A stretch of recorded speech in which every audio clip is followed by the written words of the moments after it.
Okay, we're going to get back into point number 10 here from Greg Trimble on gregtrimble.com and his wonderful blog where he challenges people's thinking who could possibly imagine that the Book of Mormon might not be the authentic history of the Jaredite, Nephite, Lamanite people who came from Jerusalem to America.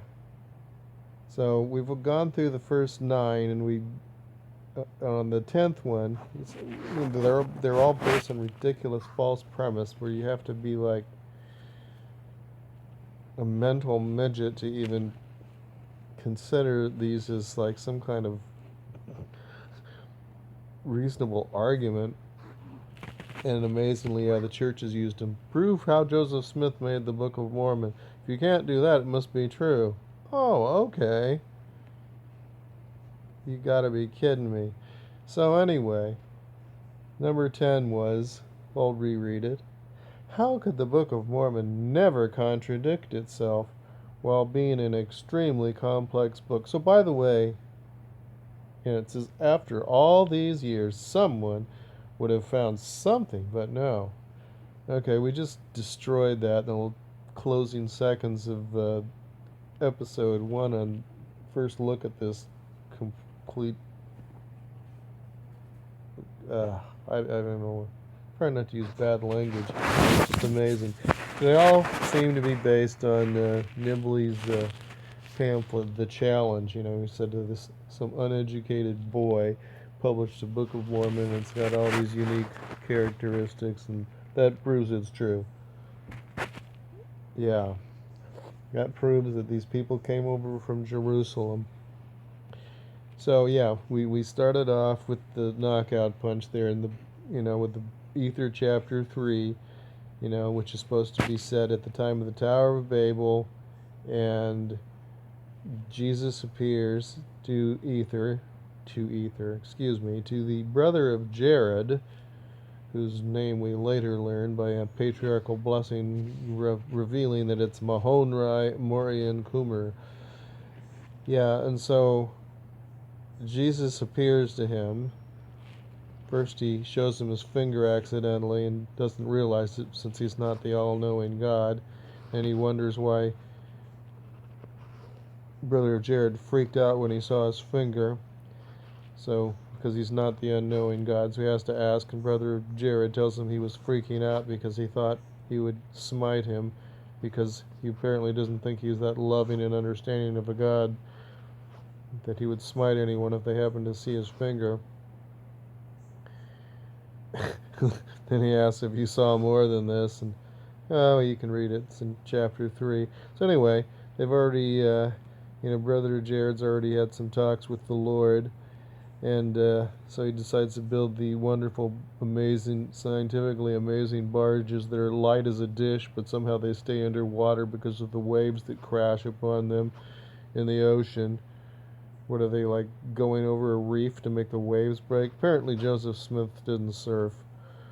Yeah, they can be big waves, but they don't necessarily crash. And so if it's light as a dish, why would it be underwater much of the time? Just because the wind's blowing. Yeah, I can understand it's dangerous. I don't even want to get into that one. So anyway, yeah, he tells him that he's the first guy that's ever seen him after he shows himself to him.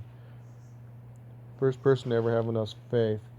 So then Joseph Smith comes up with the Book of Moses, and he comes up with the story of Enoch, who, 1,000 years earlier was face to face with the Lord, and then the Lord likes him so much that he lives with him in the city of Zion 365 years with Enoch and all of his people.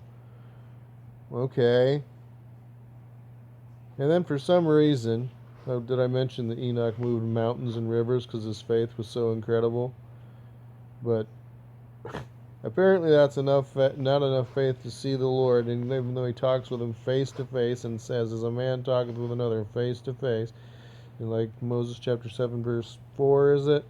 So I do a whole video on that, so we just get into all the details and then correlate that, or attempt to Joseph Smith's convoluted stories are too much. So Doctrine and Covenants, section 107, talks about the same patriarchs from Adam through Methuselah, and then they all hang out at Adam-on-Diamond, when Adam's 927 years old.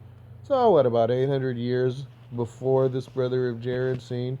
And so all the same people that were in the city of Zion for the last 240 years, now suddenly they are in Adam-on-Diamond in Missouri.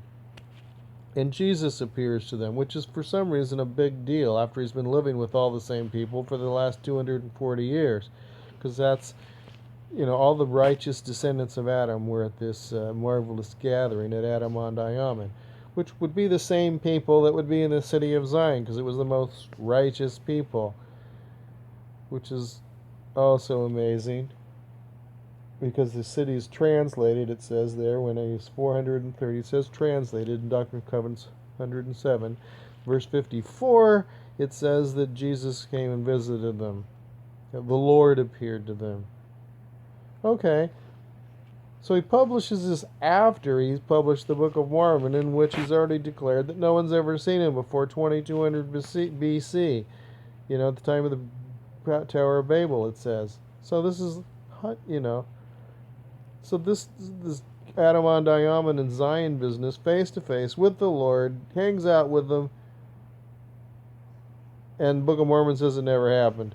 He'd never shown himself to anybody. So, never contradicts itself? Okay, it's contradicting other scriptures that Joseph Smith translated by revelation or had the Lord directly revealed to him.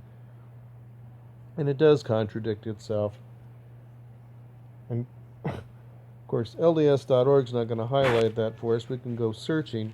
Well, we could probably go searching on one of those other sites who have unreliable information, according to LDS.org, where we know we would never be misled. We did the gospel topic essays introduction and some gospel topic essays and found out that they lied about every promise that they made. And every insinuation that they made, that we'd find a well-balanced, straightforward discussion of these topics, when actually it's just a disguise for polemics and apologetics. It's nothing but complete BS filled with fluff. Anyway, so there we have an enormous contradiction. In other words, Jesus lied to the brother of Jared, or Enoch and Moses lied in the accounts that Joseph Smith translated by the gift and power of God, apparently, as he gave us the inspired version of the Bible and published, the first 8 chapters of the Book of Moses.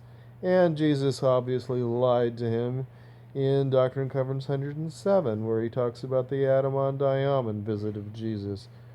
So, okay, sorry, Greg. Maybe you didn't read your scriptures. Okay, maybe we'll go to one of those pages, but I'll ad-lib just a little bit more. Okay, there's some ridiculous contradictions. Well, we've got he preaches the Trinity in there. I don't think I'm going to do that one in this video. We've already done that. Not to mention, the Book of Mormon's been changed to say, Mary was the mother of the Son of God instead of the mother of God, and all kinds of things that are similar to that. Right there in Ether, chapter 3, verse 14, he tells Ether, "My name is Jesus Christ. I am the Father and the Son." And if you can find an excuse on that one, where it says in, was it like Alma chapter 40 or something? Amulex talking, he says, the Son of, he said, God comes down among us in the flesh himself. And so in Luke chapter 10 verse 22, Joseph Smith's translation turns it into something Trinitarian in the Bible, where he says that Jesus reveals to people that he is the Father and the Father is the Son. Good grief. Yeah, the Bible doesn't really seem to teach the Trinitarian viewpoint, but now it does when Joseph Smith got to it. How about 2 Nephi chapter 5, where the Lamanites get cursed with the skin of blackness? that the race and priesthood says is not a sign of divine disfavor, contradicting the scriptures which they refuse to use. Yeah, well, that also in there, just for fun, it says, oh, I built a temple like the Temple of Solomon. And he said, in one verse he says, yeah, we had gold and silver and all these precious things. And then he goes, then we built the temple like the Temple of Solomon. Except for we didn't use so many precious things because they weren't to be found. The verse after he just said they were abundant. It's so ridiculous. It's not. It's. I mean, he couldn't make it any easier. Anyway, like I said, we could go look at one page that points out tons of the contradictions in the Book of Mormon on an unreliable page like, something that one of those people anti-Mormon apostolates might put out, that catalog that's already in the scriptures on LDS.org or something. How about the ridiculousness of the story? Okay, so Lehi and his family, he's persecuted for declaring the word of the Lord, so they decide to all leave. So they pack up, and it says they take a 3-day journey into the wilderness, and in 3 days they're within the borders of the Red Sea. Well, if you take a look at Google Maps, for instance, the Red Sea is like about 250 miles from Jerusalem, which it says they left from. Well, maybe the borders are near like one of those tributaries. Well, that's like about 150 miles or 120 or 30 miles. So let's say it's 135 miles away in 3 days. That's 45 miles a day. And they have men, women, older people, younger people, provisions, tents. Maybe they had really fast, camels or something. Then Lehi tells the boys to go back to get the records from Laban. So what are they? Okay, thanks. We'll just walk like 150 miles through, the wilderness back there. Oh, okay. And so then Nephi, they get kicked out and they chase him. Somehow the guy miraculously escaped from Laman's guards. And then we've got Nephi creeps into the city at night, led by the Spirit. Then he sees Laban. Why, he's drunk on the ground, but he can recognize it's Laban. It's such a bright night, actually, that he can see that his sword is made of steel and that the hilt thereof is made of pure gold. At night. Okay, people can't tell pure gold in the day sometimes. They bite it, they test it. But he can tell at night. He can tell. And then, it's so bright out there, he can tell all this. And then he chops the guy's head off in this super bright night. Chops his head off, and the guy's drunk. Alcohol's been thinning his blood. Blood should be everywhere, but somehow it doesn't get on Laban's clothing. And so Nephi puts on his clothing, yea, every whit. I really don't want to get into the details of that. So what, did he put everything on over his clothes, or did he strip off his clothes in an area that he just happened to find him on, walking the streets of Jerusalem, that's so bright he can see that the hilt of his sword is pure gold and the rest of it's steel, which supposedly didn't even exist in those days. So they get that, and then they walk all the way back to the Red Sea again, or to the borders by it, at least 150 miles probably. Completely ridiculous. And then his dad says, hey, you better go back for some girls. Hadn't thought of that. Or I've had a revelation. Okay, Dad, we'll be happy to walk back another 150 miles. Have you ever, walked 15 miles in a day? Try doing that, again and again and again. Then you go back there. Wouldn't there be, wanted dead or alive posters out for him? Laban's like the big man in town.